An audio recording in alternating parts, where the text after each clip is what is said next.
Real estate में सबसे ज़्यादा पैसा कौन कमाता है? बिल्डर, ब्रोकर, कस्टमर या गवर्नमेंट? फिर भी हमारे 50% लोग को झोपड़पट्टी में रहते हैं।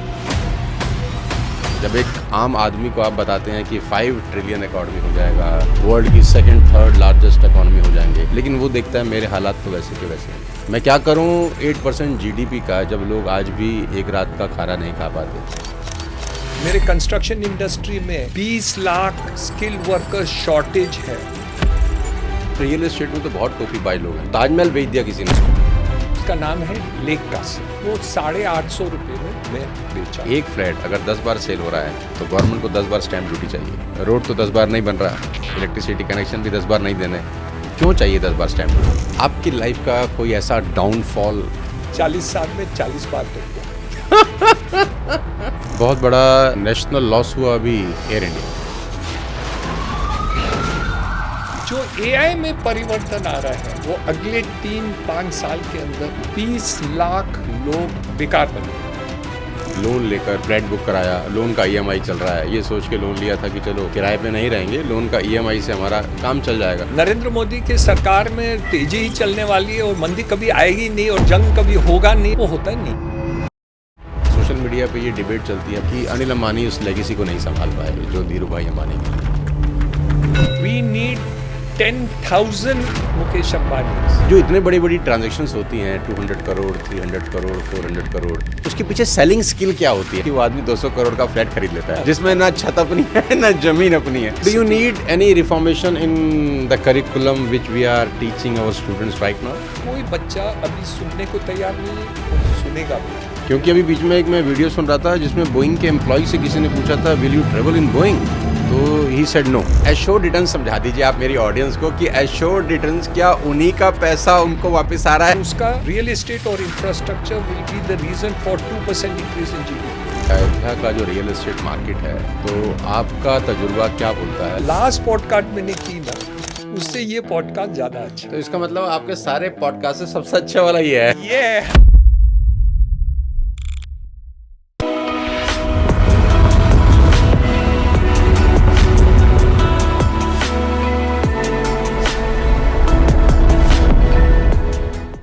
कहते हैं कि धरती पर सबसे बड़ी इन्वेस्टमेंट धरती ही है, इससे बढ़िया कोई इन्वेस्टमेंट नहीं है। तो आज हमारे साथ हैं हीरा नंदानी जी, जिन्होंने रियल एस्टेट में धमाके पे धमाके किए हैं।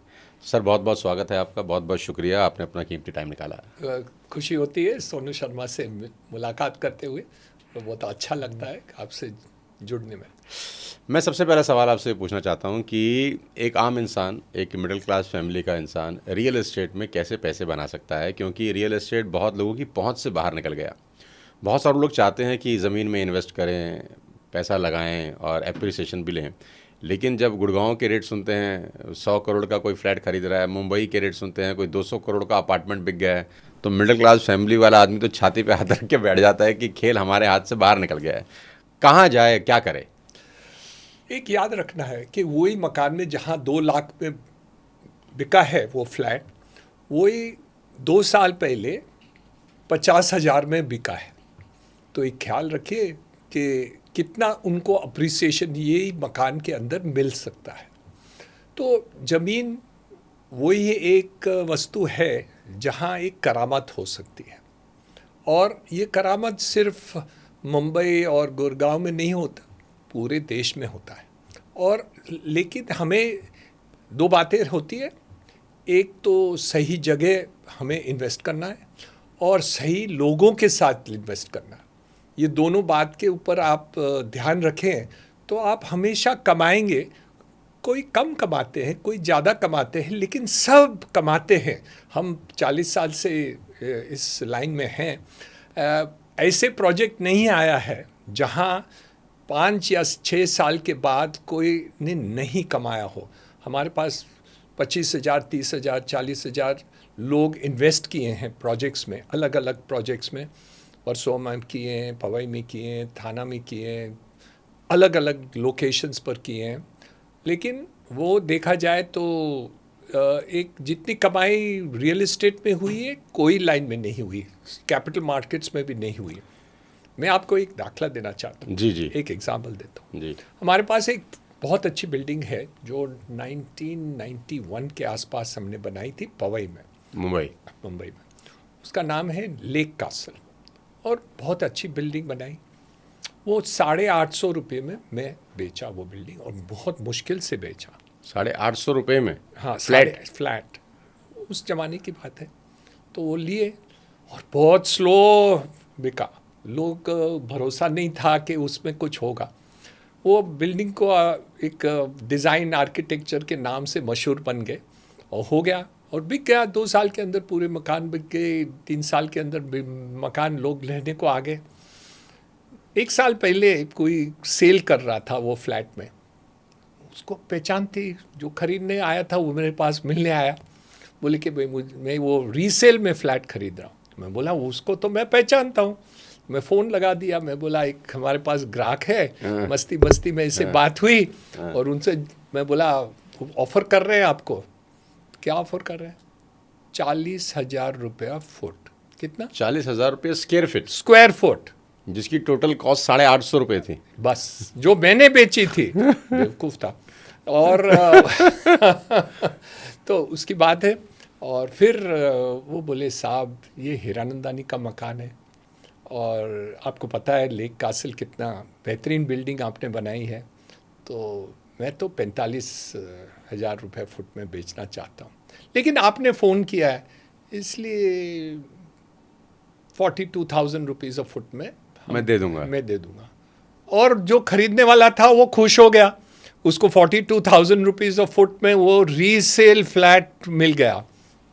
तो ये मैं एक दाखला दे रहा हूँ, ऐसे में आपको हज़ारों दाखला देख सकते हैं। आपने 2 चीज़ें बताई, एक सही जगह और सही लोग। यस। अब एक आम इंसान जो एक middle class, upper middle class को बिलोंग करता है, अब वो कैसे पहचानेगा कि ये सही जगह है? अब वो कैसे पहचानेगा कि ये सही लोग हैं? एक मैंने देखा है, लोग जब भी वो जूते खरीदते हैं ना, हाँ, तो वो काफ़ी ध्यान दे के कि कौन से दुकान से लेते हैं, हाँ, ब्रांडेड कंपनी है हाँ, कि उससे नहीं लेते हैं। कोई सूट लेते हैं तो भी सोचते हैं कि भाई किससे कहाँ से क्या। घड़ा भी लेते हैं तो ठोक के लेते हैं, छेद ना हो। ठोक के लेते हैं, और बहुत सोच के ठोक लेते थे, मटेरियल सही है कैसे है, कीमत नहीं है। लेकिन जब घर खरीदते हैं ना, तो पता नहीं उनके कोई ध्यान ही नहीं देते, आंखों में पर्दा पड़ जाता है। आसपास के लोग किसने कहा कि ये बहुत ही अच्छा है, ये अच्छा है, इसलिए वो भी जाके खरीद लेते। तो इतनी बड़ी आमदनी हम इन्वेस्ट करते हैं, लेकिन हम कोई ध्यान नहीं देते कि नहीं बिल्डर कभी पहले मकान बनाया था क्या नहीं बनाया था, वो लोकेशन में आज के तारीख में कोई रास्ता है कि नहीं रास्ता, वहाँ फ्यूचर में वो रोड आएगी कि नहीं आएगी, वहाँ पानी मिलेगा या नहीं मिलेगा, कुछ तो स्टडी करिए।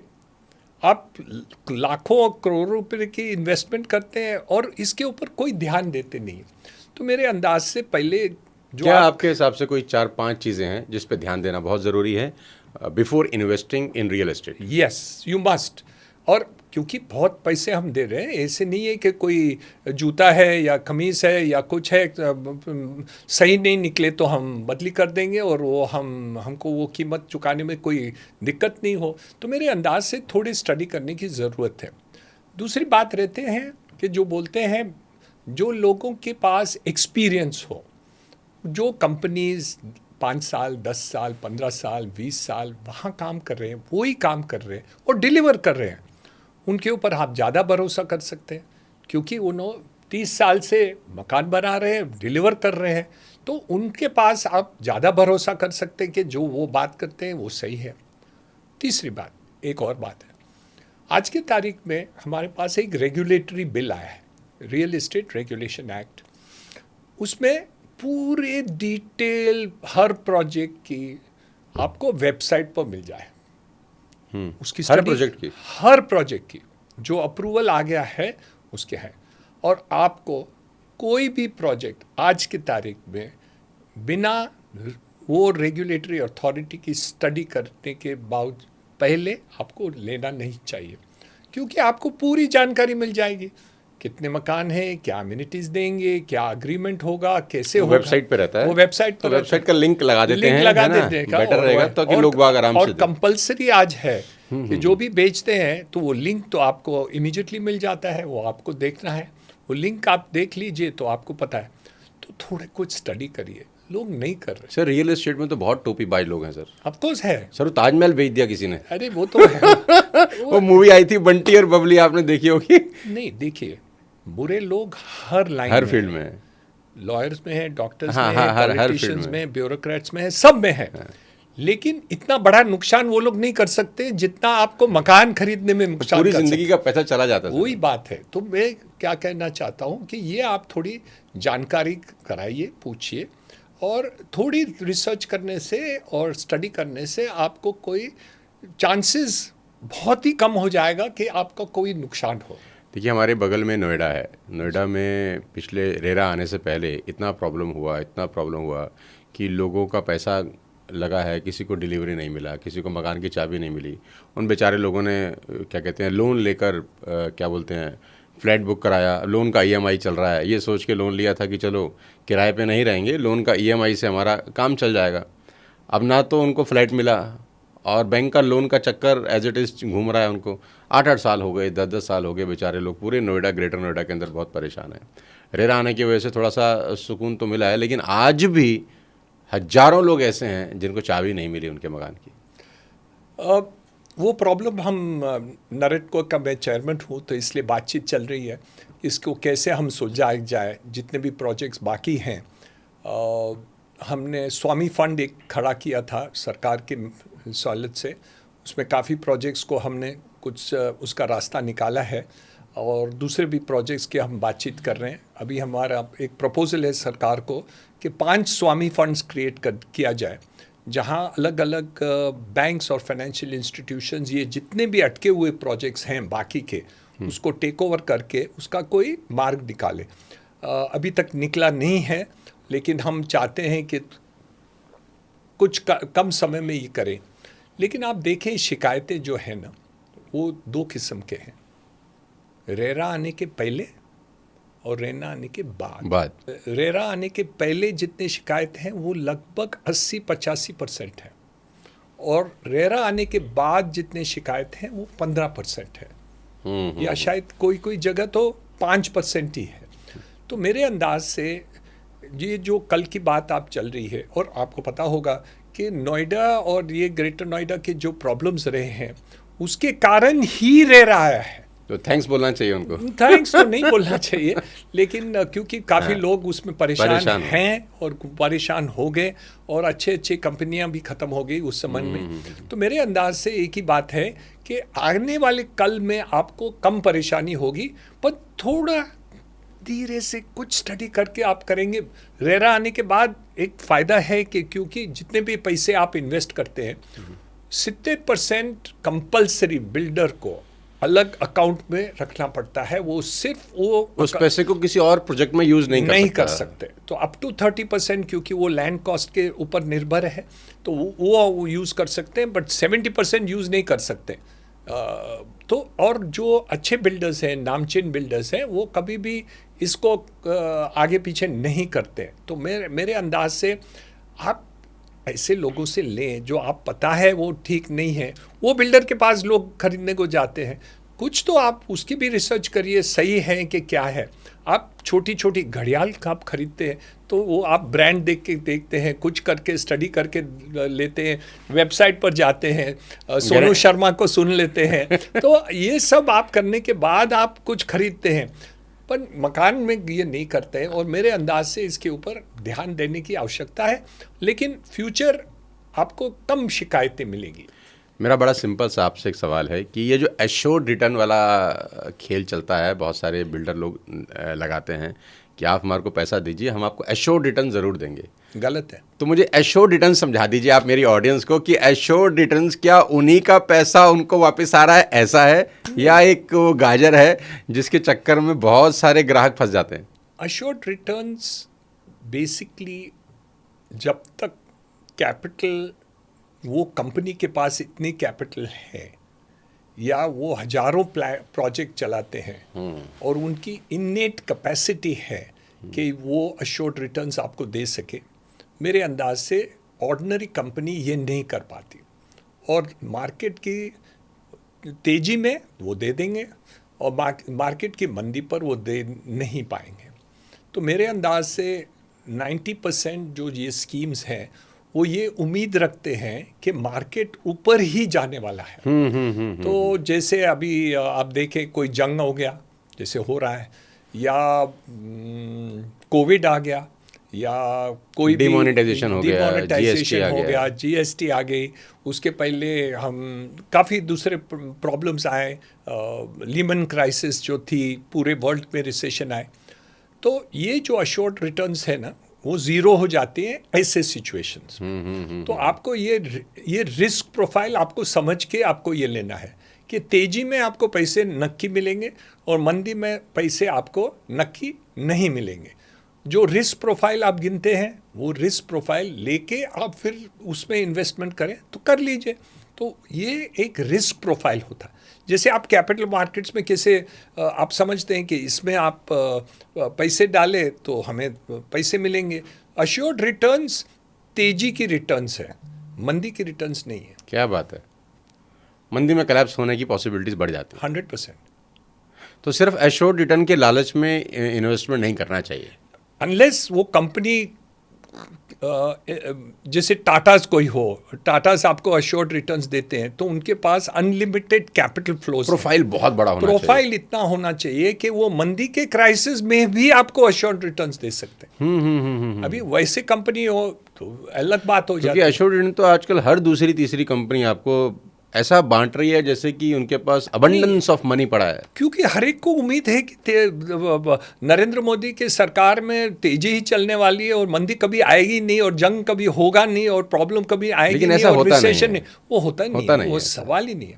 तो assured returns, guaranteed returns, guaranteed जब है तब तक, जब तेजी चल रही है, जब तक सब ठीक चल रहा है। हाँ, तेजी चल रही है उसमें आपको अश्योर्ड रिटर्न्स तो मिल जाएगा। मंदी चलेगी तो आपको अश्योर्ड रिटर्न्स की शंका है। सर मैं ये जानना चाहता हूँ आपसे कि मुंबई का मार्केट तो बहुत वास्ट मार्केट है और बहुत बड़ा मार्केट है। वहाँ पर 1 BHK 2 BHK भी लेना बड़ा मुश्किल काम है बहुत सारे लोगों के लिए। जो इतने बड़ी बड़ी ट्रांजैक्शंस होती हैं, 200 करोड़, 300 करोड़, 400 करोड़, उसके पीछे सेलिंग स्किल क्या होती है? मैं अपने ऑडियंस के लिए थोड़ा जानना चाहता हूँ। ऑल्दो मैं रियल एस्टेट का बहुत प्रोग्राम करता हूँ तो मैं सिखाता हूँ मैं how to sell real estate, लेकिन आप जैसे दिग्गज से जानना एक अलग बात है, क्योंकि आपने तो जिया है हर चीज़ को, प्रैक्टिकल चीज़ें भी देखी हैं कि क्या चीज़ ऐसी बोली जाती है उसको कि वो आदमी 200 करोड़ का फ्लैट खरीद लेता है जिसमें ना छत अपनी है ना ज़मीन अपनी है। क्या बिकता क्या है? सिंपल है, या कोई लीडर वहाँ रहता है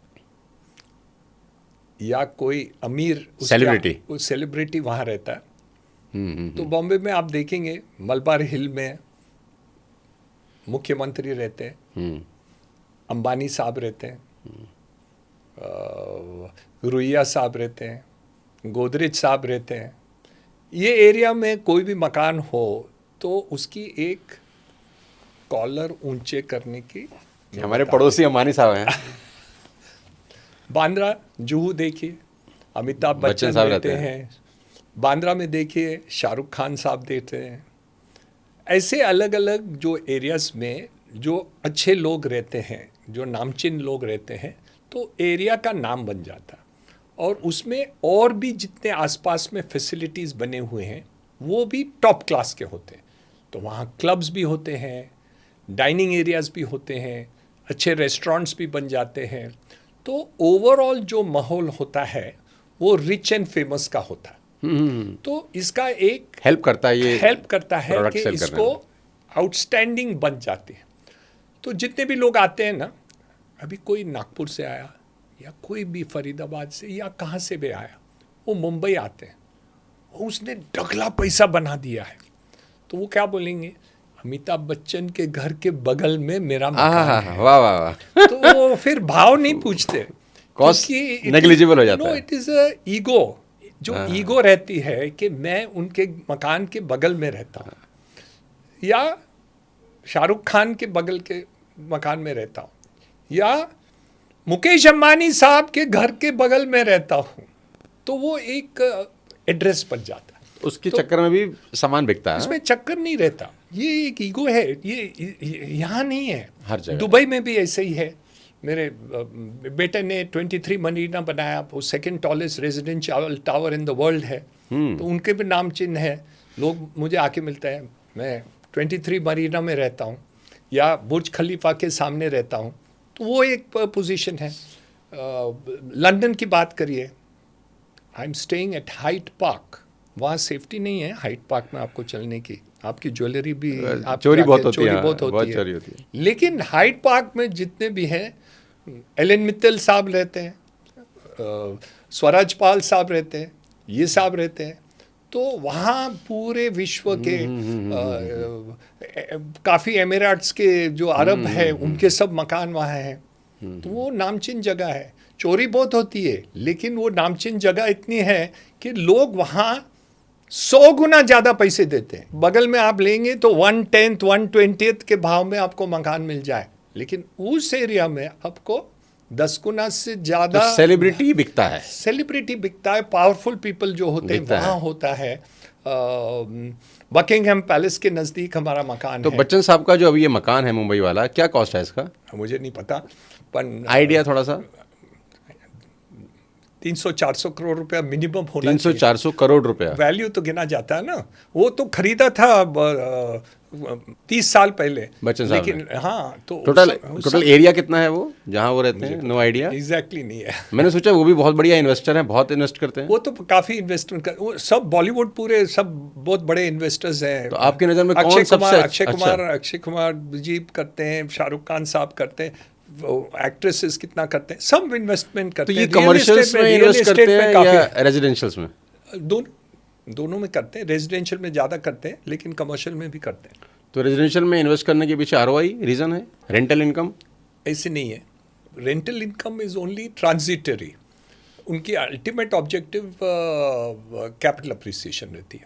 ओके। लेकिन रिटर्न्स मांगते हैं, लेकिन रिटर्न्स जो हिसाब से पॉश एरिया में जाते हैं वो 3-4% से ज़्यादा कभी नहीं मिलता है रेजिडेंशियल में। कमर्शियल में 6-7% मिलता है।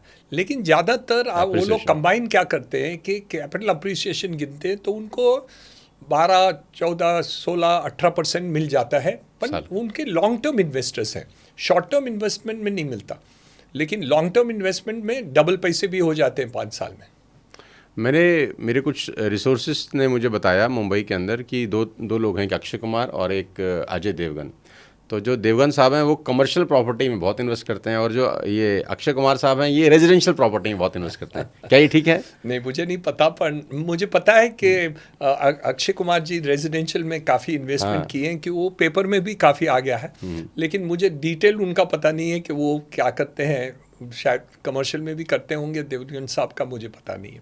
लेकिन पूरे जितने भी लोग मुंबई में हैं जो कैपिटल मार्केट्स में भी इन्वेस्ट करते हैं, इस सब सेगमेंट्स में, रियल एस्टेट में भी काफ़ी उनका इन्वेस्टमेंट्स हैं, रहता ही है।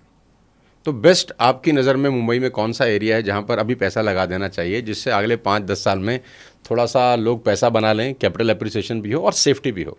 आई थिंक पेरिफेरल एरियाज़ की ग्रोथ अभी ज़्यादा दिख रही है। जैसे नया एयरपोर्ट अभी आ रहा है, नवी मुंबई एयरपोर्ट है, तो वहाँ लगभग 12 से 16 हज़ार रुपये स्क्वायर फुट है। अभी 3-4 साल के अंदर वो डबल हो जाएगा। तो आप रिकमेंड करते हैं वहाँ पर इन्वेस्ट करने के लिए लोगों को? मैं तो इन्वेस्टमेंट मांग रहा हूँ। अच्छा, आप मांग रहे हैं खुद? मैं मांग रहा हूँ कि ओपन कहना चाह रहा, मेरा तो बहुत ट्रांसपेरेंट काम चलता है। हाँ। और काफ़ी हमारा वहाँ प्रोजेक्ट्स भी चलते हैं, और हम समझते हैं कि वहाँ ज़्यादा तेज़ी से होगा। अटल ब्रिज बन गया है, एयरपोर्ट आ रही है, रेलवे की कनेक्टिविटी है, मेट्रो आ रहे हैं, एलिवेटेड रोड्स आ रहे हैं, तो वहाँ मेरे अंदाज से काफ़ी डेवलपमेंट चल रही है। और देवेंद्र फडणवीस साहब ने मुंबई 3.0 डिक्लेयर किया है, तो उसमें काफ़ी इन्वेस्टमेंट वो मंगा रहे हैं। लगभग 5 नए यूनिवर्सिटीज़ विश्व के वहाँ आ रहे हैं, आईटी की सेंटर्स बन रहे हैं वहाँ। डेटा सेंटर, मेरे बेटे ने अभी बहुत बड़ा डेटा सेंटर वहाँ योटा का खोला है। तो उसके हिसाब से मैं समझता हूँ ये एरिया में बढ़ोतरी जो होगी अगले 5 साल में, उसके हिसाब से भाव डबल हो जाएगा। रियल एस्टेट में सबसे ज़्यादा पैसा कौन कमाता है, बिल्डर, ब्रोकर, कस्टमर या गवर्नमेंट? गवर्नमेंट। एक ही फ्लैट अगर 10 बार बिकता है तो 10 बार स्टैम्प ड्यूटी लगता है। आपको ताज्जुब होगी। मैं जो आप आपको आंकड़े मैं इसलिए आपसे पूछ रहा हूँ क्योंकि you have been associated with some of the good कुछ पॉलिसी मेकर्स के साथ आप लोग बैठते हैं। तो मेरा एक क्वेश्चन है, मेरा पर्सनल क्वेश्चन है कि एक फ्लैट अगर 10 बार सेल हो रहा है तो गवर्नमेंट को 10 बार स्टैम्प ड्यूटी चाहिए। रोड तो 10 बार नहीं बन रहा, इलेक्ट्रिसिटी कनेक्शन भी 10 बार नहीं देने, क्यों चाहिए 10 बार स्टैम्प ड्यूटी? ये तो आपने कुछ नहीं गिना, ये तो एटलीस्ट सेल हुआ है। अभी जो रीडेवलपमेंट मैं कर रहा हूँ, बॉम्बे में कर रहा हूँ, जो भाव में मैं बेच रहा हूँ, उसमें आज फर्स्ट सेल पर गवर्नमेंट की कमाई 50% of the sale price government लेती है। 50% of sale price? Sale price सरकार लेती है। Stamp duty, GST, land under construction tax, labour cess, additional FSI charges और वगैरह वगैरह वगैरह वगैरह वगैरह आप देख लीजिए। तो मुंबई में जो प्राइस में बेच रहा हूँ फ्लैट की, अभी जो रीडेवलपमेंट में आ रही है वो लगभग 100 बिल्डिंग्स बन रही है, उसका 50% कॉस्ट गवर्नमेंट सरकार कमा रही है। तो ताली बजानी चाहिए सरकार के लिए। है बहुत बिग बिजनेसमैन, बहुत बिग, सबसे बड़ा बिजनेस मुंबई में रीडेवलपमेंट में और सड़क पे खड्डे मिलेंगे, पानी भरा मिलेगा। नहीं, प्रॉब्लम दूसरा ही बात है, वो मुझे चिंता नहीं है। सबसे मना अमीर शहर गिना जाते हैं तो मुंबई और एनसीआर रीजन, दो रीजन है। फिर भी हमारे 50% लोग जो मुंबई में रहते हैं वो झोपड़पट्टी में रहते हैं, स्लम्स में रहते हैं। तो आप ये 200 करोड़ की बातें करते हैं, लेकिन मुझे यहाँ जो दर्द होता है ना, वो हमारे 50% लोग जो झोपड़पट्टी में रहते हैं उसकी बात आप करिए। क्योंकि ये तो ठीक है, रंग दिखाने के लिए बहुत अच्छा लगता है, लेकिन उनके लिए भी हमें ज़्यादा सोच करना है। तो बीच में कह तो रहे थे वो धारावी अडानी साहब ने ले लिया है, और नहीं, अभी देवेंद्र फडणवीस साहब ने ये वस्तु फिर लिया है। पहले भी सरकार लिए थे पर इतना कुछ हुआ नहीं। अभी अडानी साहब कर रहे हैं, धारावी साहब, और बाकी के जो भी हैं उसके लिए देवेंद्र फडणवीस साहब, अपना एकनाथ शिंदे और अजित पवार साहब बैठ के कुछ इसका मार्ग निकाल रहे हैं। लेकिन देखते हैं हम कैसे करें। उनका भी टारगेट है कि 5-8 साल में ये सबको रीडेवलपमेंट कर दें। तो ये चल रहा है, लेकिन क्या है कि लोग वो 200 करोड़ का दिखता है आपको, लेकिन मुझे इसकी चिंता ज़्यादा होती है। वापस उसी पॉइंट पे लेकर आता हूँ आपको, टैक्स के ऊपर, कि 50% आप कह रहे हैं कि सेल प्राइस का सरकार ले जाती है पहले ही दिन। मैंने सर्टिफिकेट बना के दिया है। सरकार मुझे खुद पूछी कि भाई ऐसे कैसे आप बोल सकते हैं, आप तो हमारे नरेटको के चेयरमैन हैं, आप तो हमारे सरकार का पार्ट है, सरकार के छोटा मोटा पार्ट टाइप्स। तो मैंने क्या किया, एक पिएटा करके ऑर्गेनाइजेशन है, वो आर्किटेक्ट इंजीनियर की ऑर्गेनाइजेशन है, वो प्रसिद्ध ऑर्गेनाइजेशन मुंबई में है। मैंने उनसे सर्टिफिकेट लेके सरकार को दे दी कि देखिए ये कैलकुलेशन होता है। तो कोई इस पे काउंटर करने के लिए तैयार नहीं है। बिल्डर इतनी बड़ा लॉबी है आपका, इतना ज़्यादा टैक्स जाता है, कि ये कौन सा सेंस है 50% ऑफ द आप सेल? एक्चुअली तो कस्टमर की जेब से जा रहा है, बिल्डर की जेब से तो जा नहीं रहा। Absolutely correct. तो यही बात होती है ना, इन्फ्लेशन क्रिएट करने में सरकार जो ज़मीन बेचती हैं वो हाईएस्ट प्राइस में बेचती हैं, बीकेसी में वगैरह वगैरह। इंडियंस खरीद नहीं सकते, अभी जापानीज़ पूरे प्रोजेक्ट ले लिए, तो प्रॉब्लम वो नहीं रहता। तो इसकी मुझे चिंता होती नहीं है। लोग उसके ऊपर बहुत गौर करते हैं, लेकिन मैं उसके ऊपर गौर नहीं करता। मैं गौर करता हूँ कि ये मिडिल लेवल का कैसे किया जाए, अपर मिडिल का कैसे किया जाए, बिकॉज वो हमारी मेजॉरिटी लोग हैं। एक ही फ्लैट के ऊपर कितनी बार स्टैम्प ड्यूटी जाना चाहिए? नहीं, फ्लैट और स्टैम्प ड्यूटी की जो मैं इसलिए बार बार पूछ रहा हूँ आपसे, क्योंकि मेरा भी ये कंसर्न है, बहुत सारे लोग हमसे मिलते हैं। हम शॉर्ट पीरियड में जितने भी सेल हो ना, उसके ऊपर स्टैम्प ड्यूटी नहीं होनी चाहिए। सपोज आप वो शॉर्ट पीरियड 10 साल है कि 5 साल है? मेरे अंदाज से 3 साल होने चाहिए। 3 साल के अंदर शॉर्ट सेल हो जाए तो उसके ऊपर स्टैम्प ड्यूटी रिपीटेड नहीं होना चाहिए। उसके बाहर बिक जाए तो वो 3 साल का एक लॉन्ग टर्म कैपिटल अप्रिसिएशन वैसे ही आपको बेनिफिट मिलता है। तो वो 3 साल के बाद आप करें तो वो बराबर है। और उसके बाद भी उसको कम मिनिमाइज कर सकते हैं। नहीं, और 3 साल के बाद लेनी चाहिए ना। वो एक बार आप ले लीजिए, 3 साल मत लीजिए, फिर 3 साल के बाद लीजिए। यहाँ तो हर अगर महीने बाद भी ट्रांजैक्शन हो रहा है तो आपको दोबारा पैसा देना है। वो नहीं होना चाहिए। तो सरकार के कोई ऑफिशियल्स अगर जनाब की बातें आपके कान में पहुंच जाएं, कोई रील के माध्यम से, कोई यूट्यूब के वीडियो के माध्यम से, तो थोड़ा सा रहम करिए। जो लोग हैं जो एक ही प्रॉपर्टी में 20-20 बार स्टैम्प ड्यूटी दे रहे हैं बेचारे, थोड़ा सा उन पे रहम कर लीजिए। कुछ पॉलिसी ऐसी बनाइए कि लोगों की फेवरेबल भी हो। गवर्नमेंट के पास तो ऑलरेडी बहुत सारा पैसा है। बीएमसी जो है मुंबई का, कहते हैं कि वो बहुत रिच कहानी है बीएमसी की, लेकिन इंफ्रास्ट्रक्चर जो सड़क पे है वो बहुत अलग बात बोलता है। तो ये जो इतना सारा पैसा है, मैंने तो, मेरे बहुत सारे लोग मुझे मुंबई में मिलते हैं कि बीएमसी के पास इतना करोड़ का एफडी है बैंक में, उसका इंटरेस्ट इतना ज़बरदस्त आता है बीएमसी को। अब मुझे पता नहीं वो करेक्ट डेटा है कि इनकरेक्ट डेटा है, मैं तो आपसे पूछ रहा हूँ। तो वो इतना सारा पैसा मुंबई की सड़कों पर लगता क्यों नहीं है? कल की बात है जो आप बात दोहरा रहे हैं। मैं समझता हूँ ये परिवर्तन शुरुआत हो गई है, लेकिन इसको टिकाऊ रखना है, रहना चाहिए और कंटिन्यू होनी चाहिए। 3 चेंजेस आ गए हैं। हमारे पास मुंबई में 190 किलोमीटर सबअर्बन ट्रेन है, western railway, central railway, harbour line. 2 साल के अंदर हम 300 किलोमीटर मेट्रो कंप्लीट कर देंगे। हमारे पास एक नया वेस्टर्न साइड पर कोस्टल रोड आ रहा है, वो लगभग पूरा चेंज हो रहा है और अच्छे बन रही है। एक हमने क्रॉस हार्बर ब्रिज अभी कंप्लीट कर दी जो नवी मुंबई को जोड़ रहा है। 22 किलोमीटर दरिया के ऊपर हमने बनाए हैं। वो नवी मुंबई की एरिया पूरा ओपन हो रहा है, जैसे मैंने आपको अभी जिक्र की, न्यू एयरपोर्ट वगैरह है। ये चारों प्रोजेक्ट्स जो बन जाएंगे और 100% रोड्स बॉम्बे के प्रोजेक्ट में कंक्रीट रोड्स बना रहे हैं, वो 4 साल के अंदर वो पूरे कंक्रीट रोड्स बन जाएंगे। सो आपके पास कोई टार रोड रहेगा ही नहीं बॉम्बे में। ये प्रोजेक्ट प्लान में है। और 5वां जो प्लान है वो है सीवरेज रिसाइकलिंग। हम आज कच्ची गंदगी दरिया में डालते हैं, अभी शुरुआत की है कि उसको ट्रीटमेंट करके करें। हम सुझाव दिए हैं कि उसको रिसाइकल करके फिर इंडस्ट्री वगैरह में यूज़ किया जाए। तो ये 5 काम शुरुआत हो गई है। तो आपकी जो बात है वो सही है, हमने नहीं किया 65 साल से, अब ये शुरुआत किया है, इतना स्ट्रक्चर हो रहा है। चौपटपट्टी के बारे में भी सीएम साहब ने कहा, ये भी चल रही है बात। मेरे अंदाज से ये एक बात शुरुआत हो गई है। इसको ये कैसे हम कंप्लीट करेंगे और आगे इसका कैसे होगा, वो रफ्तार से होगा नहीं होगा, कैसे होगा और फोकस होगा।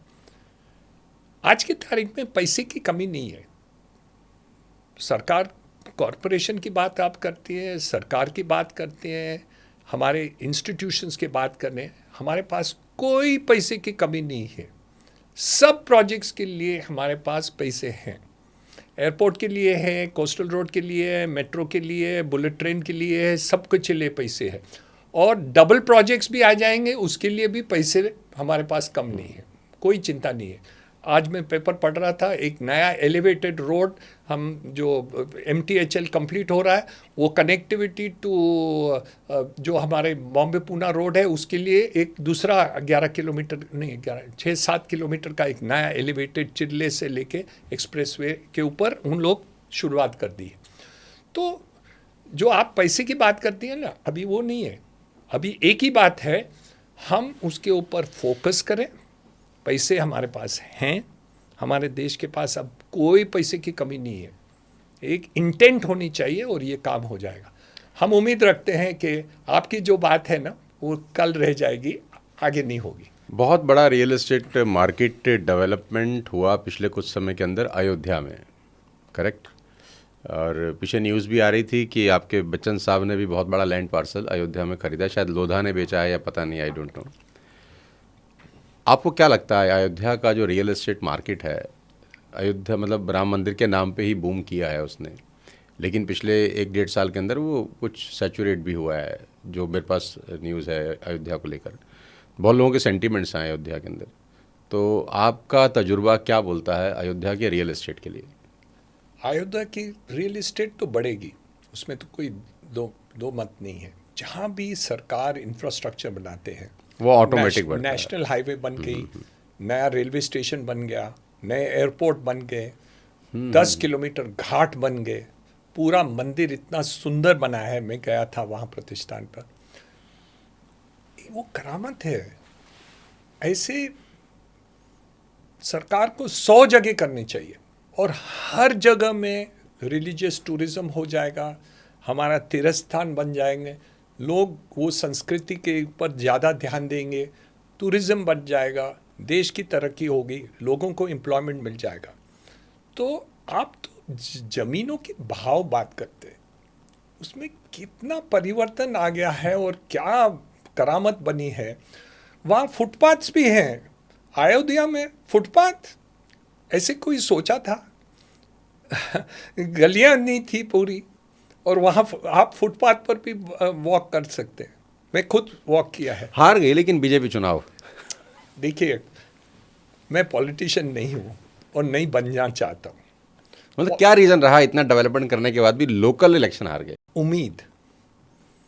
मैं आपके लिए, मैं आपको प्रॉमिस करूं, मैं आपको 1 करोड़ रुपया दूंगा, लेकिन आपकी उम्मीद है कि मुझे 2 करोड़ रुपये चाहिए। अच्छा, तो मैं क्या करूं? Over expectations. Over expectation. आप लोगों को एक्सपेक्टेशंस ऐसे दिला दिए कि हम आपको 5 करोड़ दिलाएंगे, और आपने दिलाया 1 करोड़। वो 1 करोड़ भी बहुत था, फैंटास्टिक, बहुत बहुत था। कुछ है, लेकिन आप उनको प्रॉमिस कर दें। मैं किसी को प्रॉमिस कर दूं दिस वाज द रीजन कि मैं 5 करोड़ आपको दूंगा, पर एक्चुअली मैं देखता हूं कि वो उसका वर्थ 1 ही करोड़ है, इसलिए 1 ही करोड़ दिया। वो तो मुझसे नाराज हो जाएगा। मैं लोगों को कहता हूं, अरे मैंने उनको 1 करोड़ रुपया दिया, वो नाराज क्यों हो गए? लेकिन उसकी अपेक्षा 5 करोड़ है। तो लोगों की अपेक्षा आप बढ़ा देंगे इतनी ज्यादा, तो वो अपेक्षा के कारण नाराजगी होती है। मैं पॉलिटिशियन नहीं हूँ, मैं दोबारा कहना चाहता हूँ, और मैं नहीं समझता ये इलेक्शन का मुझे कोई अंदाज नहीं, और नहीं अंदाज करना कि मैं चाहता हूँ। और मैं मेरे यूजुअली पॉलिटिकल स्टेटमेंट में करता हूँ कि कौन जीतेगा, तो वो सही नहीं होता ठीक, हर ठीक, जगह। ठीक। तो इसलिए मैं माफ़ी चाहता हूँ मैंने कुछ गलत बात कही हो इसके ऊपर। लेकिन मैं ये बात समझता हूँ कि ये सिर्फ अपेक्षा की बात है, और एक अपेक्षा आप इतनी बनाते रहे तो उसमें एक खोट आता है, और कुछ। Sir, what do you think about mister Mukesh Ambani? He is a fantastic investor, he is a fantastic industrialist. आप कभी मुलाकात हुआ आपका? I am very close to him. Okay. He is a dear friend of mine. I respect him tremendously. और इन्होंने जो क्रांति की है रियल एस्टेट, और उनके पिताजी जो स्टॉक मार्केट के ऊपर पूरा जो किया और लोगों को कमाई करके उस ज़माने में करा दिया एक स्टॉक मार्केट पर, मैं समझता हूँ कि ये लोग का एक देर कंट्रीब्यूशन हमारे देश में जो है वो सेकंड टू नन है। और उन्होंने विश्व में इन्वेस्टमेंट नहीं की, उनकी कैपेसिटी थी कि वो अमेरिका में भी कर सकते थे, और उनका मेन घर अमेरिका कर सकते थे या दुबई रह सकते थे और यहाँ काम चलाए, लेकिन नहीं, वो हिंदुस्तान में रहते हैं, हिंदुस्तान में इंडस्ट्रीज़ डाले और नए नए इंडस्ट्रीज़ डाले, नई नई चीज़ें किए। तो मेरे अंदाज से ऐसे लोग बहुत कम मिलते हैं, जो आपको ऐसे लोग मिलते ही नहीं, ऐसे गिना जाए तो। लेकिन अभी बहुत एक बड़ा विंग है जो उनके, जब ये भी शादी हुआ लास्ट उनके बेटे का ना, हाँ बेटे का, तो वो जो चला 2 महीना 3 महीना 4 महीना, तो बहुत बड़ा विंग है जो उसके भी अगेंस्ट होता है कि यार ये इतना तामझाम करने का क्या ज़रूरत है। वही फ्रांस में करते या लंदन में करते हैं या वेनिस में करते, तो वो 5 गुना ज़्यादा खर्चा करते हैं, और जो यहाँ खर्चा किया वो हिंदुस्तान में किया। इसके लिए हम आभारी हैं। लोग बोलते हैं 5,000 करोड़ खर्चा किया, मुझे पता नहीं, आपने कोई हिसाब तो किया नहीं, लेकिन उन्होंने यहाँ किया ना, तो लोगों को जो कमाई हुई वो यहाँ हुई। उसमें ना एक क्वेश्चन ऐड और हो जाता है कि जब इतना तामझाम होता है तो बाकी के जो लोग होते हैं ना, उनका भी मन करता है ऐसा ही शादी कर लेने का। क्यों नहीं? जिसके पास पैसे हैं वो करते हैं। अब जिसके पास नहीं होता ना, फिर वो कर्ज लेके करना शुरू कर देता है, बीइंग अ देखा देखी टाइप की। यार वो लड़की देखती है कि यार मैं भी ऐसा लहंगा पहन लूँ जैसा उसने पहना है, मैं भी किसी सिंगर को बुला लूँ, और वो पिताजी के पास तो बेचारे के पास पैसे हैं नहीं, तो पिताजी को पंप करती है कि पापा मैं भी ऐसा करना चाहती हूँ। नहीं, वो तो आप बॉलीवुड की फिल्म देख के भी कर सकते हैं। मुकेश अंबानी साहब को आप वो नहीं बात करें। तो आप प्रोटेक्ट कर रहे हैं उनको? नहीं, मैं तो प्रोटेक्ट करूंगा, क्योंकि वो गलत बात है। ठीक। जो चीज़ गलत है वो गलत है, जो सही है वो सही है। मुझे बोलने में कोई दिक्कत भी नहीं कोई है। 2-3 क्वालिटीज़ आपको जो उनकी बहुत अच्छी लगती हो? Willingness to invest into line which is nobody had seen. Backward integration जो टेक्सटाइल से एक ज़माना था 40 साल पहले जो रिलायंस ओनली विमल गिना जाता था, विमल, ओनली विमल, टेक्सटाइल, उसका बैकवर्ड करके इंटीग्रेशन कर दे राइट इनटू पेट्रोकेमिकल्स, और बैकवर्ड इंटीग्रेशन करिए और फिर पेट्रोलियम किए और फिर रिफाइनरी कर दें, और पूरे देश में सबसे बड़ी रिफाइनरी जामनगर में कर दी है, इंडस्ट्रीज कर दिए। तो वो जब जो फैक्ट्रीज इनोवेशन और जो आप कर रहे हैं आज के तारीख में, देखिए मैं गया था 20 साल पहले की बात है, जब मोबाइल फ़ोन पहले आए, पता नहीं कौन सा साल है, उस समय में मोबाइल फ़ोन की कॉस्ट थी 15 रुपया पर मिनट इनकमिंग, 15 रुपया, 15.5 रुपया मिनट आउटगोइंग और ज़्यादा थी। उन्होंने, उनके पिताजी ने कहा, धीरूभाई अंबानी ने कहा, I will make phone calls, mobile calls less than a post card. और उस जमाने में पोस्ट कार्ड का भाव था 1 रुपया। Our mobile and telecommunication cost is the lowest in the world per GB data के हिसाब से, and that is because of people like mister Mukesh Ambani. बहुत बड़ा हाथ है उनका, कोई दो राय नहीं। बात है। और मेरे अंदाज से ऐसे इंडस्ट्रियलिस्ट जो हिंदुस्तान में फोकस करके रहते हैं और इतनी बड़ी इन्वेस्टमेंट और रिस्क लेते हैं और सक्सेसफुल हुए हैं, और बहुत लोग जो हैं वो इन्वेस्टमेंट करते हैं, वो सक्सेस नहीं कर पाते अलग अलग लाइन में। वो रिटेल भी कर रहे हैं तो सक्सेस कर रहे हैं, टेलीकॉम किया तो वो कंस्ट्रक्शन कर रहे हैं, रिफाइनिंग में है, अभी आईपीएल में आ गए, हमें आईपीएल में आ 400 प्लस ब्रांड्स का इंटीग्रेशन हुआ है इस बार IPL, 400 plus brands. This is unique master class बोलते दे हैं। Are a gift to India as a family. हमारे और so much of spirituality. We need 10,000 Mukesh Ambani. एक फ्लैट अगर 10 बार सेल हो रहा है तो गवर्नमेंट को 10 बार स्टैम्प ड्यूटी चाहिए। रोड तो 10 बार नहीं बन रहा, इलेक्ट्रिसिटी कनेक्शन भी 10 बार नहीं देने, क्यों चाहिए 10 बार स्टैम्प ड्यूटी? हमारा जो आज 6.2% जीडीपी ग्रोथ है, 2 साल के अंदर ये 8% से ऊपर हो जाएगा। क्या बात है। या और उसका रियल एस्टेट और infrastructure will be the reason for 2% increase in GDP. Are you sure? Yes, बहुत बड़ा स्टेटमेंट है। Yes, from 6 to 8%। एटलीस्ट 8%, मैं बोलता हूँ एटलीस्ट 8%। $5 ट्रिलियन इकोनॉमी होगी उस तारीख में। Real estate which is now 7% of GDP will become 15% of $5 trillion economy, and if not 18। अब मैं फिर आपको एक यहाँ पर एक क्वेश्चन पूछता हूँ कि आपसे जब मैं बात कर रहा था 200 करोड़ फ्लैट की, तो आप स्लम पर आ गए थे। अब मैं बात करता हूँ जब $5 ट्रिलियन इकोनॉमी होता है तो इतना ज़्यादा भुखमरी हमारे देश में है, उस 5 ट्रिलियन इकोनॉमी का मैं क्या करूँ? 8% जीडीपी का, जब लोग आज भी एक रात का खाना नहीं खा पाते, तो इतना बड़ा डिस्क्रिमिनेशन है। जब एक आम आदमी को आप बताते हैं कि 5 ट्रिलियन इकोनॉमी हो जाएगा, वर्ल्ड की 2nd 3rd लार्जेस्ट इकोनॉमी हो जाएंगे, लेकिन वो देखता है मेरे हालात तो वैसे के वैसे ही हैं। आप गूगल पर जाइए, गरीबी जो 10 साल पहले थी और आज कितनी है, कितना कम हुआ है। आप मुंबई में आते हैं ना, हमारे हर ट्रैफिक लाइट पर 5 लोग भीख मांगते थे, आज आपको एक भी नहीं मिलेगा पूरे मुंबई में। पूरे मुंबई में 12 साल पहले। आज मुझे नौकर चाहिए, स्किल्ड नौकर चाहिए, हिंदुस्तान में नहीं मिलता। मेरे कंस्ट्रक्शन इंडस्ट्री में 20 लाख स्किल्ड वर्कर्स शॉर्टेज है। लार्सन एंड टूब्रो जो सबसे बड़ी infrastructure and real estate company है देश में, उनके सीईओ ने 2 महीने ऐलान किया कि हमारे पास 25,000 स्किल्ड वर्कर शॉर्टेज है। मेरी कंपनी में 500 स्किल्ड वर्कर शॉर्ट है। और क्या, कौन से स्किल? सुथार, फिटर, पेंटर, मेसन, बारबेंडर। और उनको जो अनस्किल्ड है और स्किल्ड में पगार 4 गुना ज़्यादा मिलते हैं। इसको 150 मिलेगा तो उसको 600 मिलते हैं, और नहीं है। ये परिवर्तन देश में आया है पिछले कुछ सालों में, 10 साल के अंदर। आज की तारीख में हमें अनस्किल्ड को स्किल कर देना तो हमारे देश का 1% जीडीपी सिर्फ इसी से बढ़ जाएगा। सिर्फ इसी से बढ़ सकता है। और हमारे जो काम बनेगी वो सुरक्षित, टिकाऊ, सेफ बन जाएगी। ये हमारा गैप ज़्यादा वहाँ है, पैसों की गैप नहीं है, स्किल्ड वर्कर्स की गैप है हमारे देश में। मैं एक सेकंड आपको फिर पीछे लेके चलता हूँ अंबानी साहब के पास। क्या गलती हो गई अनिल साहब से?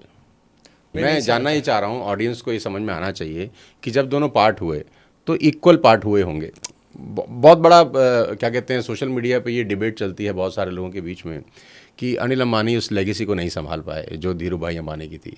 कहते थे कि धीरू भाई अंबानी इतना पैसा छोड़ गए हैं कि 7 पुश्तों को काम करने की ज़रूरत नहीं पड़ेगी, लेकिन कुछ सालों के बाद अनिल अंबानी और मुकेश अंबानी में एक ज़मीन और आसमान का गैप वो पब्लिक को दिखाई दिया। कुछ कैसा गलती हुआ, कुछ ब्लंडर हुआ, कुछ टेक्निकल एरर हुए, कुछ फाइनेंशियल मिस्टेक हुई, कुछ तो हुआ। वो शायद सोनू शर्मा ज़्यादा बोल सकेंगे मेरे से ज़्यादा। नहीं, मैं तो आपसे जानना चाहता हूँ। आप अभी हमारे से जो बात कर रहे थे कि ऑफ कैमरा जो आपने बात की मुझे, आपने क्या कहा कि बिजनेस में या कोई भी लाइफ में गिरावट आ सकती है, लेकिन वो गिरावट हमेशा नहीं रहती, आपको टिकाऊ रह के उसको वापस बनाना चाहिए। तो उनको गिरावट आई है, इनको नहीं आई। अभी कह रहे हैं बेटे ने उनको टेक ओवर किया है और वापस रिवाइव हो रही हैं चीज़ें। वो मुझे नहीं पता, पर मैं क्या कहना चाहता हूँ, जो आप हमारे ऑफ कैमरा बात कर रहे थे कि कोई भी बिजनेस में किसी भी वक्त external circumstances, internal circumstances, lines, कोई भी चेंजेस आ सकते हैं। और ये चेंजेस के कारण क्या हौसला होता है अपने खुद पर, वो हम नहीं बता सकते।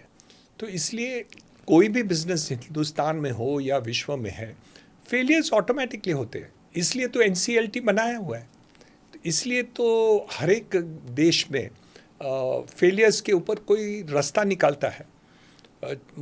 अमेरिका में चैप्टर 10 ऐसे कुछ है, तो वहाँ जितने भी फेलियर होते हैं तो उसका सुलझाने का कोई रास्ता होता है। तो ऐसी कंपनियाँ, प्रोजेक्ट्स, ये सब फेलियर होते हैं। आपकी लाइफ का कोई ऐसा डाउनफॉल कभी आया हो लाइफ के अंदर और आपने उसको कैसे बाउंस बैक किया हो? मेरे लिए ये बहुत इम्पॉर्टेंट है जानना, क्योंकि अच्छे टाइम्स के अंदर तो सब लोग ग्रो करते हैं, उसमें कोई महान तैराक नहीं है। असली तैराक वो है जो एडवर्स कंडीशन में बाउंस बैक कर जाए। तो आपकी इतनी बड़ी एक जर्नी रही है, आपने इतना कुछ अचीव किया है लाइफ के अंदर, आप बहुत अच्छे लीडर भी हैं।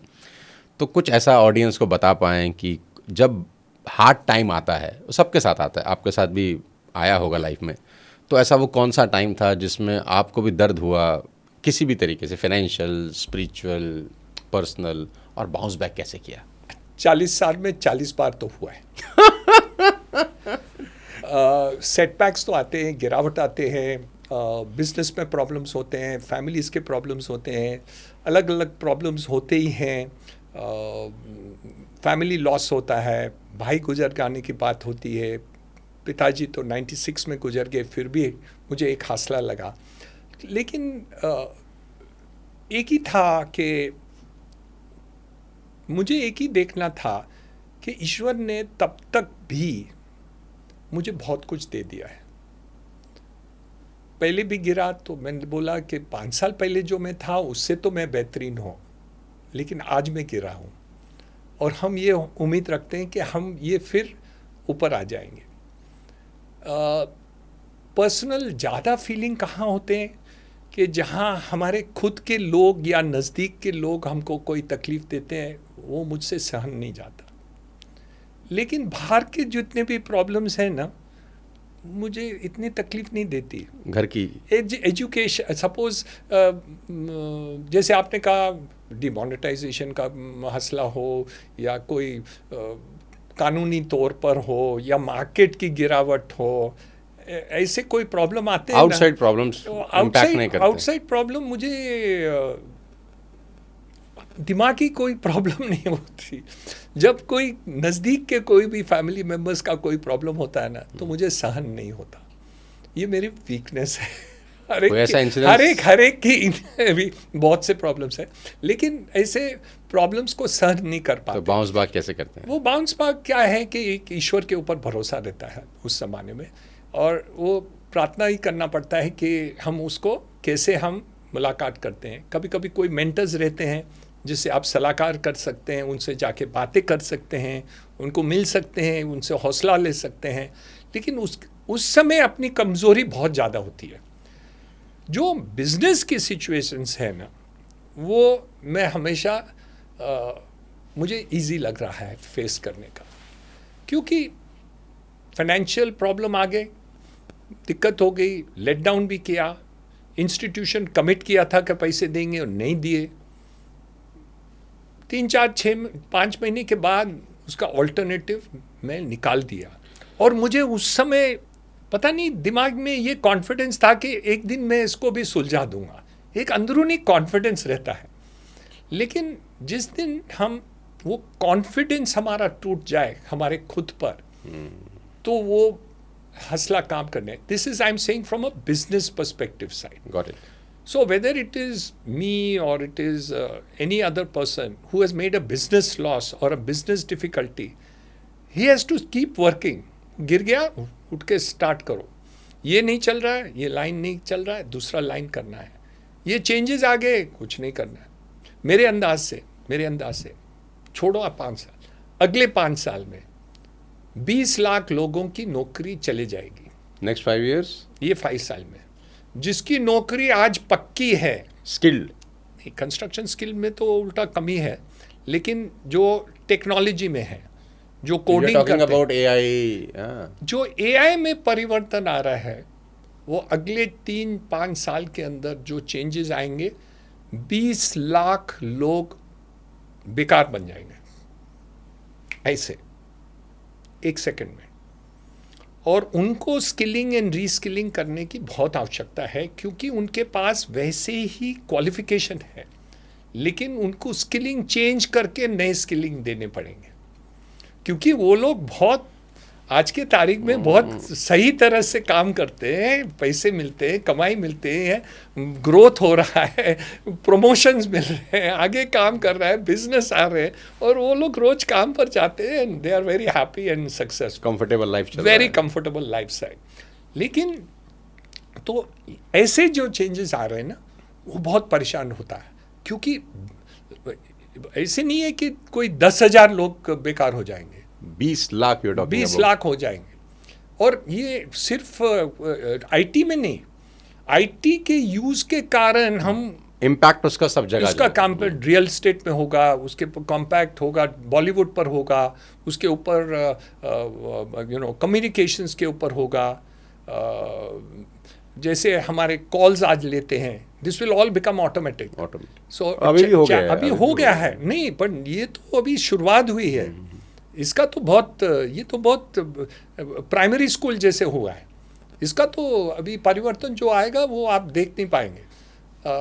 सो आई थिंक पर्सनली कि जब ये ऐसे परिवर्तन आते हैं ना, तो बहुत बड़े संख्या में लोगों को परेशान करते हैं, और वो बहुत कैसे सरकार को उसको फॉलो किया जाए वो इंडिविजुअल नहीं कर पाएंगे, लोगों को ये दिखाना पड़ेगा, मार्ग दिखाना पड़ेंगे, इंडस्ट्री को दिखाना पड़ेगा। क्या करना होगा उन 20 लाख लोगों को? Reskilling, like how to use AI effectively.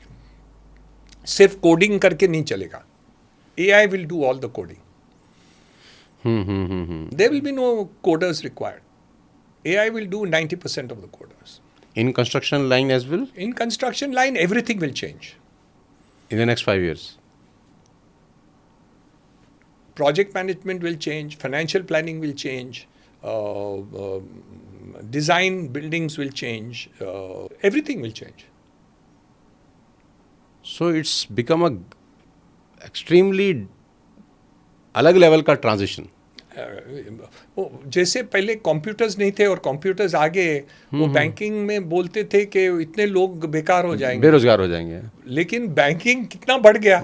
और बैंकिंग सेक्टर को in the last 20 years we have seen 10-15%, 20% growth compounded per year. मैं आपसे एक सवाल ये पूछना चाहूँगा सर, कि कोई एक लड़का जो अभी ग्रेजुएशन कर रहा है या पोस्ट ग्रेजुएशन कर रहा है या MBA कर रहा है, PGDM कर रहा है, कोई भी कोर्स कर रहा है, वो रियल एस्टेट में करियर बनाना चाहता है, मैं रियल एस्टेट पे वापस लेकर आना चाहता हूँ आपको तो रियल एस्टेट में करियर बनाने के लिए उसको पहले साल, 2 साल, 3 साल, 4 साल आपके हिसाब से क्या करना चाहिए सो दैट वो अपना करियर आज के 10 साल, 15 साल के बाद एक अच्छा ब्राइट करियर रियल एस्टेट में देख सके? मैं ऑफलाइन की बात करूं फिर? हाँ हाँ, प्लीज़ प्लीज़। सोनू शर्मा ने मुझे बताया। ऑफलाइन की, हाँ प्लीज़ प्लीज़। ग्राउंड वर्क पहले करना चाहिए, डोमेन नॉलेज पहले सीखना चाहिए। रियल एस्टेट में कोई कंपनी में काम करनी चाहिए, रियल एस्टेट की मार्केटिंग कंपनी में काम करनी चाहिए, रियल एस्टेट की टेक्निकल कंपनी में काम करना चाहिए, बिल्डिंग कंपनी में काम करने चाहिए, वहाँ सीखना चाहिए। मार्केटिंग, रियल एस्टेट की मार्केटिंग आप कैसे करें, मार्केटिंग नहीं सीखना, रियल एस्टेट मार्केटिंग कैसे स्पेसिफिक हम क्या करना चाहिए और कैसे करना चाहिए। और जिस दिन आप एक बात सीख लिए तो you can not go wrong. Customer को सेटिस्फैक्शन कैसे मिलता है वो आप एक बार स्टडी कर लिया ना, तो फिर आप एआई के साथ काम करेंगे, कंप्यूटर के साथ काम करेंगे, या खुद जाके बात करेंगे, या कोई भी माध्यम से आप काम करेंगे, या वीसी के ऊपर आप फ्लैट सेल करेंगे, लेकिन आपका दिमाग, दिल यही होना चाहिए कि कस्टमर को क्या चाहिए और उनको हम क्या दे के सेटिस्फैक्शन करेंगे। मैं आपको मेरा सक्सेस बताऊं, प्लीज़ प्लीज़ प्लीज़। मैं एक ही काम किया है 40 साल से, कि जो मकान मैं बनाता हूँ ना, वो ऐसे होना चाहिए कि मैं जाके वहाँ रह सकूँ, मैं रह सकूँ, तो मैं खुश रहूँ, खुद बाय भी कर सकूँ। तो कोई भी फ्लैट लीकेज नहीं होनी चाहिए, कोई भी फ्लैट में ऐसे नहीं होना चाहिए, वहाँ मार्बल नहीं हो वो चले, उसमें बड़ी अम्यूनिटीज़ नहीं हो तो चले, लेकिन वो टिकाऊ बेसिक एम्यूनिटीज होने ही चाहिए। हम स्कूल बनाए तो मेरे स्कूल कैंपियन साउथ बॉम्बे में बेस्ट स्कूल गिना जाता था उस जमाने में। जो मैंने स्कूल बनाया वो स्कूल से ज़्यादा बेहतरीन बना। वो मिडिल क्लास एरिया भी नहीं थी, लोअर मिडिल क्लास थी, फिर भी मैंने बनाया। तो मैंने हॉस्पिटल बनाया, मेरे पिताजी बेस्ट हॉस्पिटल्स इन बॉम्बे में जाते थे, जस्ट लोग बॉम्बे हॉस्पिटल, ब्रिज कैंडी, उस जमाने की बात कर रहा हूँ, अभी नहीं। मैंने जो हॉस्पिटल बनाए, ये तीनों हॉस्पिटल से बेहतरीन हॉस्पिटल मैंने बनाया उस जमाने में, मुंबई में 21 साल पहले की बात कर रहा हूँ। जिस दिन आप कस्टमर सेंट्रिक सोचें और आप दिल ये रखें कि मैं जो बेच रहा हूँ ना, मैं खरीदार हूँ, तो मैं कैसे आपकी बात समझूं और क्या आप हकीकत बोल रहे हैं, क्या ट्रस्ट एंड फेथ से काम करना है। जिस दिन वो बात हो जाएगी ना, तो आप टाटा जैसे बन जाएंगे। क्या बात है, it is trust and faith. Customer की तरह सोचना शुरू कर दें, बस दैट्स इट। टाटाज ने वो क्या बोलते हैं उसको, ज्वेलरी कंपनी, क्या नाम है, तनिष्क स्टार्ट की। उनकी बिजनेस 100% ग्रोथ हुई पहले 10 साल में। ज़ूडियो देखो, और अभी कर रहे हैं। क्यों हुआ? लोग जानते हैं कि उनसे हम खरीदेंगे तो वो 18 कैरेट का 18 कैरेट से कम 17.9 नहीं होगी, वो गारंटी देती। इतना ट्रस्ट एंड फेथ उसके ऊपर हो, इसलिए वो ग्रोथ हो गया। हीरानंदानी से आप लेते हैं तो आपको ये ट्रस्ट एंड फेथ होनी चाहिए कि वो कुछ कम नहीं देते। ओवर डिलीवर भूल होता है, नहीं भूल मुझसे भी होता है। ह्यूमन, मैंने वी आर ह्यूमन, 25,000 घर बनाए तो कहना, हाँ we are human, I have done mistake, I apologize for that. लेकिन इंटेंट कभी भी नहीं होना चाहिए कि that you want to compromise on your good work. The day you don't intent, whether you come to my school, whether you come to my hospital, कभी भी doctors can not do anything which is wrong for the patient. I will not allow that to happen. You can not misguide a patient. So which area? You cannot. Any area. All. We do multiple. All. Right from birth to everything, ICUs, whatnot, transplants. We do all that. Stroke patients, everything. We do a lot of work. Diabetes, extensive work. Parkinson.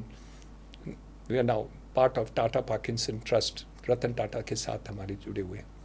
तो ये बात जो है थी, तो ये we will do everything which will bring trust and faith in this. So the answer is only that. Excellent. If you do that, you can never fail in the long run. Short run में गिर सकते हैं, कम मिल सकता है, कोई आगे निकल सकता है। नुकसान भी हो जाएगा। धंधा है, कभी नुकसान भी होता है, कभी गिर जाते हैं, गिरावट होती है, एक्सटर्नल फैक्टर्स आते हैं, प्रॉब्लम्स आते हैं, टेक्नोलॉजी चेंज होती है, सिचुएशन चेंज होती है, नए लोग आते हैं, नई तरीके से काम करते हैं, आपसे आगे चले जाते हैं, विच इज़ पार्ट ऑफ। तो आप मुंबई में रहते हैं, मूवीज़ देखते हैं आप? बहुत कम। बहुत कम? मतलब शौक नहीं है या टाइम नहीं मिलता? शायद कम शौक है, लेकिन मैं देखता हूँ, लेकिन कम देखता हूँ। लास्ट कौन सा देखा? रिसेंटली आप याद नहीं है। मतलब बहुत कम। बहुत कम। More focus on work and all. I run 14 colleges in Bombay. I run 6 schools. 14 colleges, हे भगवान। I run 6 colleges. 6 schools. I 6 run a schools. skill development center for the poor. I run a So university. do you need any reformation in the curriculum which we are teaching our students right now? We are changing about 30 to 50% of our curriculum this year across all our colleges. Because I feel कि मैं जब उन लोगों से बात करूं जो influence कर सकते हैं इस गवर्नमेंट को भी और पॉलिसीज़ को भी, कि curriculum need to be change. No, curriculum has to be revolutionized. Yes, Not 360 degree. 360 degree. I am with you. Sonu ji, I think आप जो बोल रहे हैं वो एकदम 100% सही मैं है। जो राइटर की बुक 12th में पढ़ता था, मेरी बेटी भी उसी राइटर की बुक अब 12th में पढ़ रही है। नहीं। Same questions with same examples with same answers. 12 साल, मतलब मेरे को 12th की, आई डिड माई 12th इन 1995 और अभी 2025, 30 साल पहले, तो 30 साल पहले भी वही सब कुछ सेम चल रहा है। नहीं, इसलिए हमारे जूने ज़माने में जो हमारे पहले नालंदा यूनिवर्सिटी थी, Yeah. जहाँ लीडरशिप होती थी ना, बिहार तो में हम टीचर को गुरु मानते थे। ये रिस्पेक्ट वैसे नहीं थी। Guru use to make a person. आज आप सिर्फ उनको इंफॉर्मेशन देते हैं, और इंफॉर्मेशन गूगल पर भी मिल जाता है। उससे ज़्यादा है। इसलिए आज के तारीख में जो टीचिंग चल रही है उसको परिवर्तन इसलिए करना है क्योंकि आपको नए स्किल सेट्स दिखाने हैं, जो सिर्फ इंफॉर्मेशन आपको मिले और आप उसको रिपीट करें, वो ज़माना चले गया। कोई बच्चा अभी सुनने को तैयार नहीं है और सुनेगा भी नहीं। तो इसलिए जब तक ये पेडागॉजीज, टीचिंग लर्निंग की चेंजेस नहीं होते हैं, मुझे डर दूसरी बात है कि लोग टीचर के ऊपर रिस्पेक्ट उतर जाएगा, वो मुझे भय है। एक ज़माना था जब टीचर गुरु थे, और आज की तारीख में हम बोलेंगे टीचर क्या समझता है, हमें तो इंटरनेट पर ज़्यादा इन्फॉर्मेशन मिल जाता है। ये हालत हो रही है। तो इसलिए जो आप बोल रहे हैं साहब कि टीचिंग लर्निंग में चेंजेस आ रहे हैं, करिकुलम में चेंजेस आने हैं, स्किल सेट्स में चेंजेस आने हैं, और लाइफ लॉन्ग स्किल्स जो आप बात करते हैं और आप सिखाते भी हैं, वो का महत्व और भी ज़्यादा होने वाला है। तो इसलिए reality of the ground you have to change. And second, जो ग्राउंड लेवल पर हमारे देश में एक दूसरी खामी है, बहुत बड़ी खामी है, कि हम जो लोग हाथ से काम करते हैं ना, उसको रिस्पेक्ट नहीं करते। तो हम प्लम्बर को रिस्पेक्ट नहीं करते, खेती का जो काम करते हैं उसको रिस्पेक्ट नहीं करते, ऑटोमोबाइल जो रिपेयर करते हैं उसको हम नहीं करते। तो इसलिए ये परिवर्तन भी लाना बहुत ज़रूरी है, क्योंकि आज की तारीख में वहाँ हमें स्किल सेट्स की शॉर्टेज है। हमारे पास वो बीकॉम, बीएससी और उसकी शॉर्टेज नहीं है। अच्छा। हाँ, सीए की शॉर्टेज नहीं है, एमबीए की शॉर्टेज नहीं है, इंजीनियर्स की भी शॉर्टेज नहीं है। नहीं, इंजीनियर तो ऐसे होलसेल में तो निकल स्किल नो, इसलिए नहीं, उनकी भी जो टीचिंग लर्निंग है उसमें चेंजेस की ज़रूरत है, लेकिन स्किल सेट्स इस क्षेत्र में जो चेंजेस करने की आवश्यकता है वो बहुत ज़बरदस्त है, बहुत बड़ी। एक मैं क्या बोलूँ आपको, 65 इयर्स का बैकलॉग है, और ये परिवर्तन करने से मेरे अंदाज से 5 साल 10 साल के अंदर हमारे अनएम्प्लॉयमेंट ज़ीरो हो जाएगी। लेकिन you have to respect physical work also, physical skill sets also must be respected in India. मेरे अंदाज से हम स्किलिंग कर लें तो अगले 5 साल 10 साल के अंदर हमारे पास अनएम्प्लॉयमेंट ज़ीरो हो जाएगी, और जितने भी सरप्लस एग्रीकल्चर सेक्टर में, आपको पता ही तो होगा कि हमारे construction industry is the second largest employer in India after agriculture, लेकिन एग्रीकल्चर में अंडर एम्प्लॉयमेंट है। तो जो 6 लोगों से काम होता है आज 18 लोग काम करते हैं। तो ये सब शिफ्ट हो जाएंगे बाकी इंडस्ट्रीज़ के अंदर, और रियल एस्टेट इंफ्रास्ट्रक्चर में ज़्यादा लोग आएंगे। तो ये हो गया तो आप समझिए कि हमारी, जैसे मैंने कहा कि आपको 6.2-6.5% जीडीपी से 8.5% तो मिनिमम होगा, प्लस आपकी अनएम्प्लॉयमेंट जो प्रॉब्लम है वो सॉर्ट ऑफ हो जाएगा, और जो पॉवर्टी आज इंडिया में है वो हम एकदम निकाल देंगे। सर बहुत बड़ा नेशनल लॉस हुआ अभी एयर इंडिया का, और टाटा का रेपुटेशन भी स्टेक पे लगा, इतना साल का लेगेसी था, मतलब समझ किसी को भी नहीं आया। अब आखिरी में तो सब लीपा पोती करेंगे ही करेंगे। What do you think? I think Tatas are the only persons who will be able to fix it. जो भी प्रॉब्लम है हमें स्टडी के हिसाब से माध्यम से हमको करना है। उन्होंने 500 करोड़ रुपया कहा है कि जितने भी लोग को कोई भी खामी हुई है तो उनको नोएल टाटा ने स्टेटमेंट कल ही निकाले कि वो 500 करोड़ तक उन लोग को सबको रिहेबिलिटेशन फैमिलीज़ को करना चाहते हैं।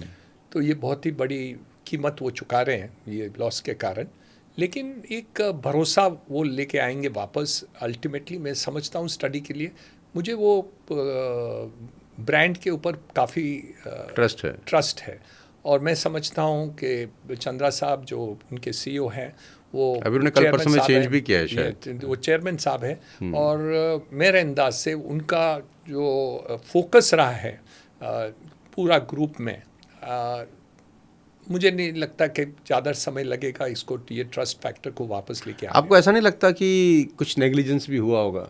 मैं नहीं बोल सकता, मैं जब इसलिए तक जांच नहीं, मैं ये इसलिए आपसे बोल रहा हूँ क्योंकि जो सेम फ्लाइट जो अहमदाबाद में क्रैश हुआ है वो दिल्ली से अहमदाबाद गया था उससे थोड़ी देर पहले, और वो आई थिंक लंदन से दिल्ली आया था पहले, देन वही सेम फ्लाइट दिल्ली से अहमदाबाद हुआ था और अहमदाबाद से दोबारा उसको लंदन जाना था।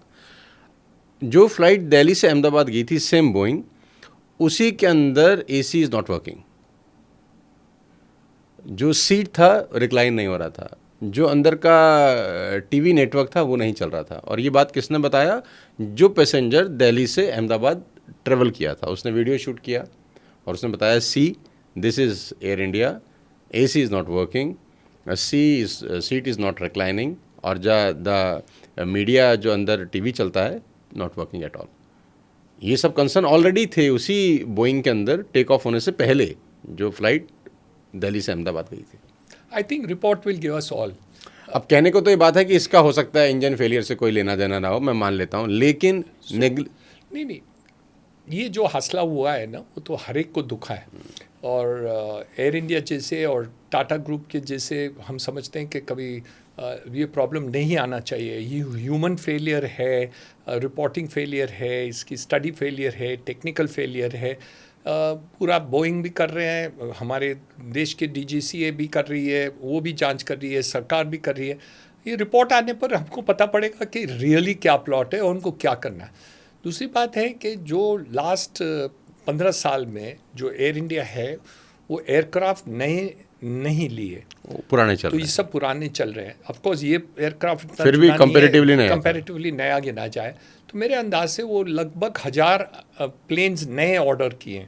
तो मेरे अंदाज से जो आगे आएंगे वो शायद इससे भी बेहतरीन प्लेन्स होने चाहिए, लेकिन बोइंग के ऊपर ये बोइंग के ऊपर ये प्रॉब्लम तो आ गया है, तो आ ही गया। क्योंकि अभी बीच में एक मैं वीडियो सुन रहा था जिसमें बोइंग के एम्प्लॉय से किसी ने पूछा था will you travel in Boeing, तो he said no, not only that, there was one person who talked about Boeing.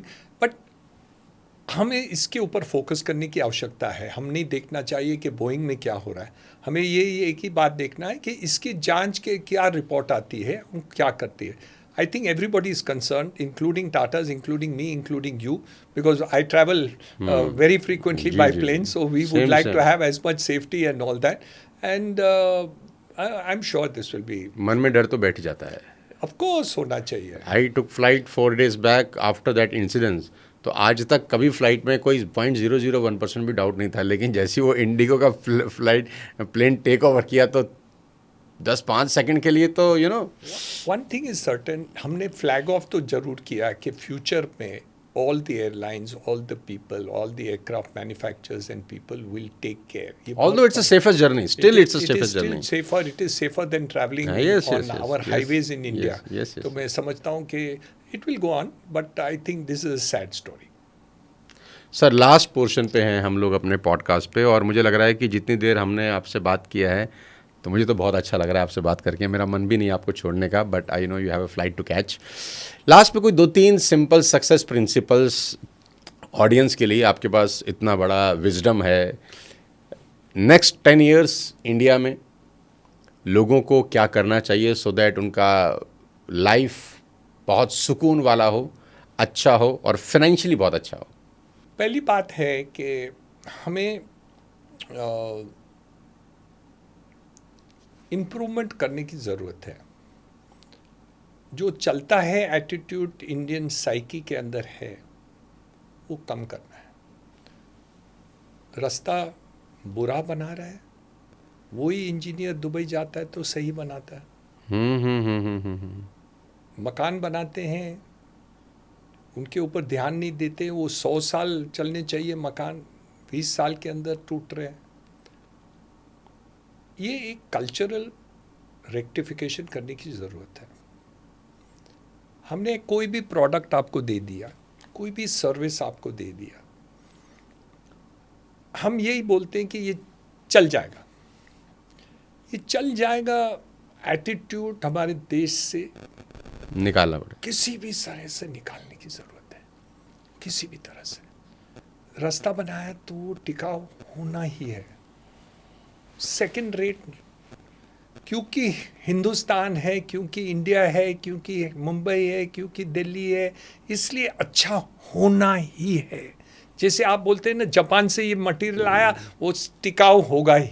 Made in Japan, made in Japan, ये मेड इन इंडिया को वो मतलब प्राइड के साथ मैन्युफैक्चरिंग होनी चाहिए। जो भी आदमी मैन्युफैक्चरिंग कर रहा है, नॉट ओनली मैन्युफैक्चरिंग, डॉक्टर को भी ऐसे होना चाहिए, एवरीवेयर, पॉलिटिशियन को भी ऐसे होना चाहिए, ब्यूरोक्रेट को भी ऐसे होना चाहिए, टीचर को भी वैसे होना चाहिए, सफाई काम करने वाले को भी ऐसे होना चाहिए, कोई गंदगी नहीं रहे। तो ये इन्फ्यूजन तो उसको स्कूल टाइम से ही देना शुरू कर देना चाहिए। Yes, right from school to leadership. ये दोनों तरीके से जो 25 साल में तो नहीं समझ में आएगा। नीचे से ऊपर आनी चाहिए, घर गृहस्थी में होनी चाहिए, और देश में लीडरशिप को भी देना चाहिए। ये परिवर्तन जिस दिन आ जाए ना, तो देश कहाँ का कहाँ चले जाएगा। It is so important to do it as far as that is concern.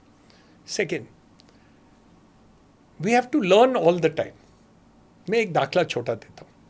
मेरे पिताजी 82 ईयर्स के थे, पद्म भूषण, खुद कैंसर के ऑपरेशन के बारे में बुक लिखे थे। एक दिन मुझे कहते हैं सुबह में 6 बजे कि Niranjan, I am going to go to Germany to learn a new operation. At what age? 82. 82. I said, are you all right? Daddy, something is wrong with you. So he said, I'm going to go to Germany from Dr. Plester to run an relating ear operation. Dr. Plester? Same person who 12 years, 14 years ago came to learn an operation of this from you, younger to you by 15 years. I said, yes, same doctor. At age 82, he went to America, to Germany, spent 10 days with him, learned that operation and came back.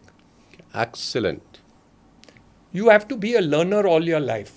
हम सोचते हैं हम chartered account बन गए, हम doctor बन गए, हम इंजीनियर बन गए, हम बिल्डर बन गए, हम टीचर बन गए, हम केमिस्ट्री सीख लिए, हमने ये सीख लिया।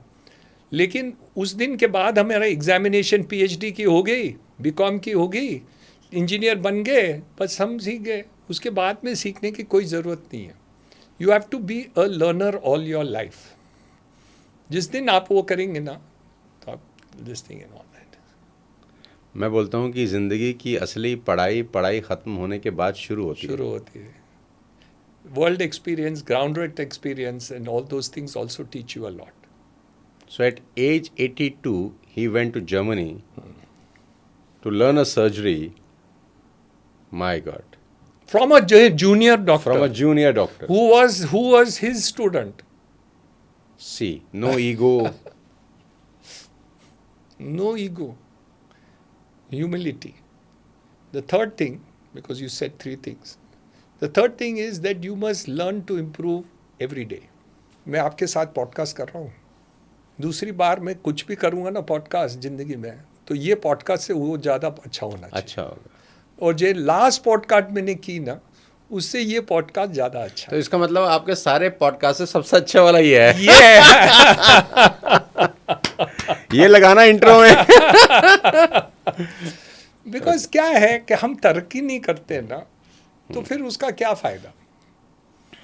लोगों को जितना आप छोटे, मैं यहाँ हूँ, आप यहाँ हैं, लेकिन आप तरक्की नहीं करते तो आप यहीं रहेंगे.